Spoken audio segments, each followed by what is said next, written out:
வணக்கம். இலங்கையின் இன்றைய முக்கிய அரசியல் மற்றும் சமூக நிகழ்வுகளை தாங்கி வருகிறது சிலோன் டைம்ஸ் செய்திகள். பூனைகளால் பரவும் நீர்வெறுப்பு நோய், சுகாதாரத்துறை அவசர எச்சரிக்கை.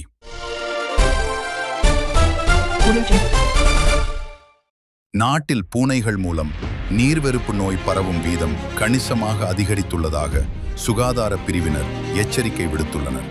குறிப்பாக வீதியோர நாய்களை விட வீடுகளில் வளர்க்கப்படும் செல்ல பிராணிகள் மூலமே இந்நோய் அதிகளவில் பரவுவதாக அதிர்ச்சியூட்டும் தகவல்கள் வெளியாகியுள்ளன. செல்ல பிராணிகளால் ஆபத்து.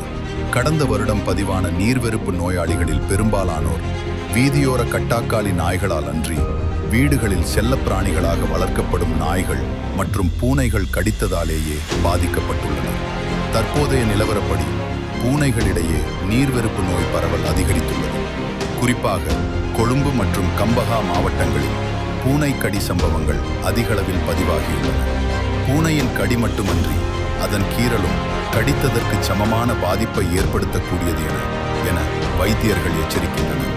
நாய்கள் மற்றும் பூனைகள் தவிர அணில், கீரிப்பிள்ளை, நரி, மாடு, குதிரை போன்ற எந்த ஒரு பாலூட்டி விலங்கு கடித்தாலும் இந்நோய் பரவ வாய்ப்புள்ளது.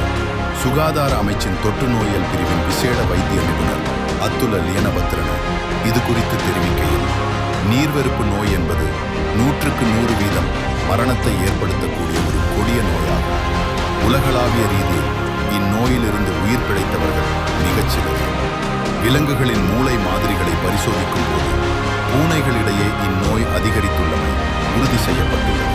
எனவே பூனை கடி அல்லது கீறல் தொடர்பில் பொதுமக்கள் மிகவும் அவதானமாக இருக்க வேண்டும். விலங்குகளிடம் ஏதேனும் மாற்றங்கள் தெரிந்தாலோ அல்லது அவை கடித்தாலோ தாமதிக்காமல் மருத்துவ ஆலோசனையை பெறுவது அவசியமாகும்.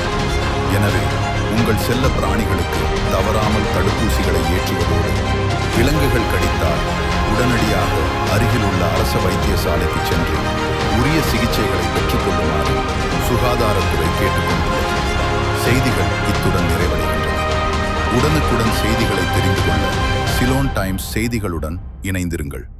நன்றி, வணக்கம்.